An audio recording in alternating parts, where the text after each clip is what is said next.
E aí pessoal, tudo bem? Se você entrou nesse vídeo é porque ou você gosta de audiovisual ou você está começando no audiovisual. Eu tenho certeza que você ficar nesse vídeo você não vai se arrepender de assisti-lo até o final. Meu nome é Bruno, eu sou fotógrafo e filmmaker, sou de Brasília, atualmente morando aqui em São Paulo. Inclusive está caindo uma chuva.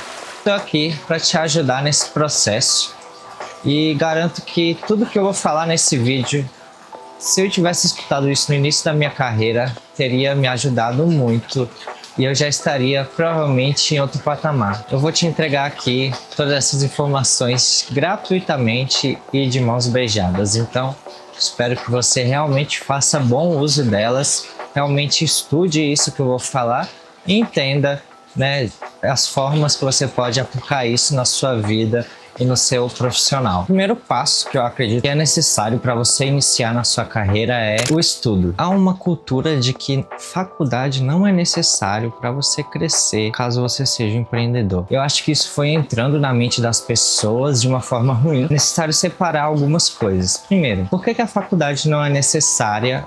Ou será se ela é necessária? Bom, então vamos por partes. A faculdade ela é sim necessária se você quiser adentrar algumas áreas do mercado, ela é de fato essencial. Mas a faculdade ela não é necessária para você adentrar o mercado de trabalho. Por exemplo, eu entrei no mercado de trabalho, eu ainda era menor de idade, eu tinha ali por volta de 15, 16 anos. Eu ainda estava na escola, então os meus clientes eles não exigiam de mim uma faculdade, um diploma, eles exigiam de mim um portfólio, né? Eles exigiam que eu soubesse fazer aquilo que eu dizia que eu sabia fazer. Eu falo para vocês que a faculdade, se você tem essa oportunidade de fazer uma faculdade, seja ela pública ou particular, né? Óbvio, depende da realidade da pessoa, eu diria que faça, né? Por exemplo, eu mesmo faço faculdade de marketing na Universidade Católica de Brasília e não me arrependo. Eu acho que, enfim, o estudo ele é essencial, cara, essencial. Eu já vi muita gente que pega na câmera, posta lá no Instagram que é fotógrafo, coloca na bio, mas essa pessoa não sabe o que são os 3 pilares da fotografia, cara. Se você vai fazer um trabalho, você precisa dominar, você precisa saber isso mastigado, né? O que é o ISO, o que é a abertura do diafragma, o que é o obturador, né, o shutter. Então, são coisas que o seu cliente não vai te ensinar, você precisa chegar já sabendo, né? Ou seja, alguns tópicos aqui que seria interessante vocês estudarem. Os 3 pilares da fotografia é essencial para quem está começando. Ângulos, o que é contra-plongé, plongé, plano médio, plano fechado, plano detalhe, enfim. Todas essas coisas é essencial que vocês estudem. E eu diria também que o estudo, ele faz parte da nossa vida. Então, a gente está sempre estudando, sempre se desenvolvendo. E não é porque você é um empreendedor que você não precisa estudar, tá? Muito pelo contrário, você precisa estudar não só o filmmaking, mas diversas outras áreas, né? Como, por exemplo, o próximo tópico, né, que é o posicionamento. Você precisa estudar posicionamento, cara.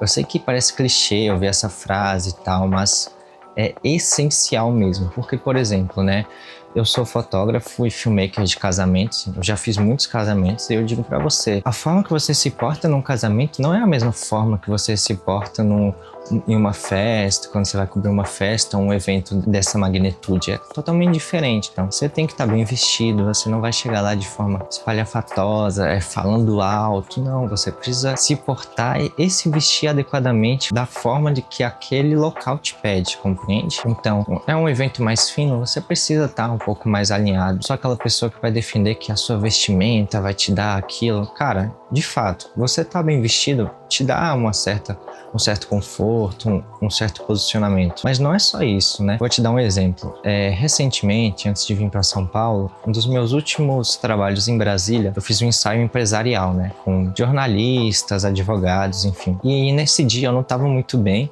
E eu sou um desses fotógrafos que se veste bem pra ir, vai de terno por evento. Mas nesse dia eu não tava muito bem, eu tava meio gripado. E sabe quando você coloca algo a mais assim, você começa a suar? Eu não quis ir de terno e nesse dia eu ainda levei um assistente. E ele olhou assim pra mim quando a gente chegou lá, né, todo mundo bem vestido. Ele falou assim, nossa, você deveria ter vindo de terno. Eu falei assim, não, relaxa, tá tranquilo. Por quê? Porque existe uma questão também que é o profissional se portar como profissional, tá para além da vestimenta. Eu conheço fotógrafos de casamento que não vão de terno, eles vão vestidos de outra maneira, mas é óbvio, eles estão bem vestidos e eles entregam um trabalho incrível, né? Enfim, voltando à história, né? Cara, eu cheguei lá, eles já tinham sido bem atendidos pelo WhatsApp, pela minha atendente, né? Eles já tinham tirado todas as dúvidas dele e eles estavam confiantes. Quando eu cheguei lá, cumprimentei todo mundo, falei com todo mundo, fui fazendo foto de um por um, fui direcionando cada um, fui falando. Eles tinham mostrado pra mim a dificuldade deles, né? Eles tinham falado, olha, a gente não sabe o que fazer. Eu falei, fiquem tranquilos, eu vou direcionar vocês. E de fato, eu direcionei eles. Todos amaram as fotos, amaram o ensaio. E não foi por causa da minha roupa, porque eu estava de forma simples, né? Eu estava como eu tô aqui, preto e uma calça.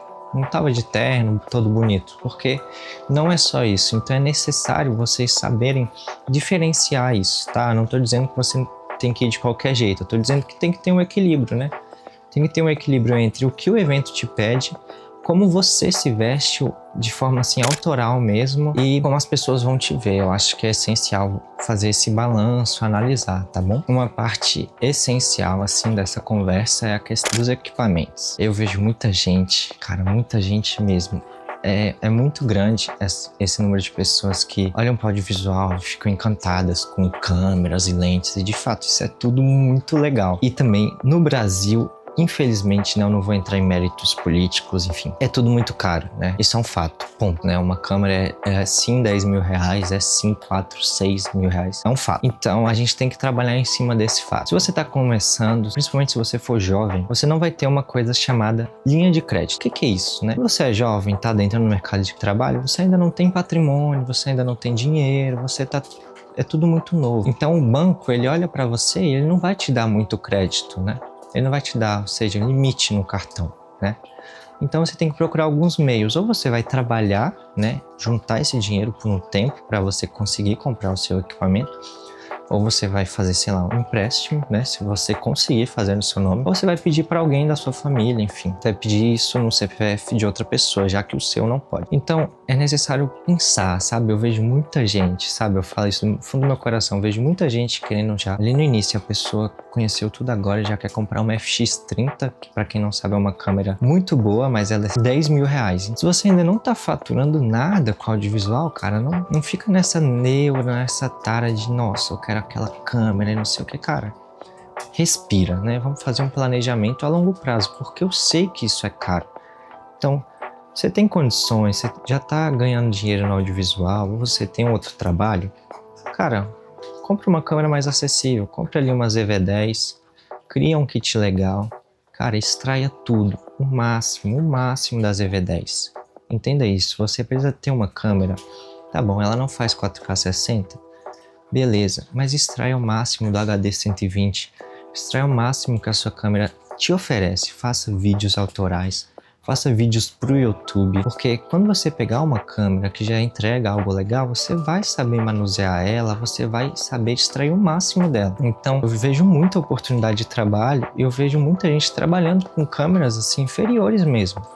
E a pessoa tá ali ganhando dinheiro, tá feliz, tá aprendendo. Então é necessário você parar de olhar um pouco para essa questão do equipamento. Por exemplo, eu tô gravando esse vídeo com uma 7.3, tô trabalhando em uma produtora em São Paulo, tudo com uma 7.3 e o meu, óbvio, eu tenho várias lentes, tenho um kit legal. Mas isso eu fui conquistando, né? Em breve eu vou comprar uma câmerazinha melhor, mas tem que ter paciência. A 7.3, ela tá me oferecendo ainda e eu consigo trabalhar com ela nesse trabalho que eu tô agora. Então você tem que analisar. Eu sei que existem filmmakers, existe uma parte do mercado que, por exemplo, se você é freelancer, eu era um freelancer em Brasília, eu trabalhava muito de freela. Algumas pessoas não me contratavam por causa que a minha câmera não oferecia 4K 60. Cara, e tá tudo bem, né? Essa é uma parte do mercado e existe a parte do mercado que eu tô atendendo. Então, se você quer chegar nessa outra parte do mercado, cara, vai com calma, chega lá já entendendo de iluminação, chega lá extraindo o máximo da sua câmera que é inferior, que você vai dar um show. Então, de verdade, de coração, eu tô batendo nessa tecla porque eu vejo gente se endividar, eu vejo gente dormir pensando na conta que vai pagar porque gastou em uma câmera. Então, tenha paciência, né? Tenha esse cuidado com as finanças, seja organizado que você vai conseguir. Bom, eu não gosto muito dessa palavra networking, mas uma coisa que eu gosto de dizer é: seja interessante antes de ser interesseiro. Cara, networking é uma palavra que eu falo pra todo mundo que eu não gosto muito, porque assim, eu já vi pessoas falarem: nossa, eu vou fazer um networking, ela vai ali, conversa com outra pessoa, mas é algo muito vazio. Então, o primeiro passo, cara, entra na comunidade. Se você é de Brasília, pô, vai conhecendo as pessoas, faz um freela ali de graça mesmo, de graça. Eu já fiz muita coisa de graça. Conhece as pessoas, conheça contatos, agregue valor e vai sendo amigo mesmo, sabe? Ajude aquelas pessoas e assim você vai entrar na comunidade. Então, vai com calma, vai conhecendo, né? Vê o local que você tá, converse com as pessoas, né? Seja amigável. E não vai muito com interesse, cara. Isso é muito interessante, porque, cara, tem muita gente que, nossa, eu vi que aquela pessoa é famosa no YouTube, chega já com interesse. Não, vai com calma, né? Faz algo devagar. E algo muito importante, que eu já vi muita gente perdeu a oportunidade por causa disso. Por exemplo, se eu te chamasse para fazer um freela, você chega lá comigo no evento e você começa a pegar contatos, a fazer clientes. Cara, você chegou no evento de outra pessoa, se alguém pedir o seu contato ali, fala com fulano que tá coordenando. Cara, sempre faça esse intermédio, né? Se alguém pedir o seu número, não, passa de quem te chamou, porque eu já vi muita gente reclamar disso. Cara, vários problemas assim no mercado, criar inimizades por causa disso. E eu tenho certeza que é melhor você ter um contato, melhor você ter um amigo, porque os clientes eles vão aparecendo. Aquela oportunidade ali, vão aparecer outras, não se preocupa, tá bom? Fala pessoal, eu tava aqui editando um vídeo, né? E eu tinha falado muito mais sobre networking. O problema é que a minha câmera foi escurecendo, né? Por causa eu tava usando luz natural. E aí o foco dela foi se perdendo, né? E acabou que não deu pra aproveitar esse clipe. Mas o que eu falei a mais sobre networking é... Cara, vai ser interesse. Eu criei muitos, mas muitos amigos, pessoas que eu posso contar mesmo. E viraram amizades. Pessoas que eu aqui em São Paulo, elas fazem coisas pra mim em Brasília. E não por dinheiro, mas porque são meus amigos, né?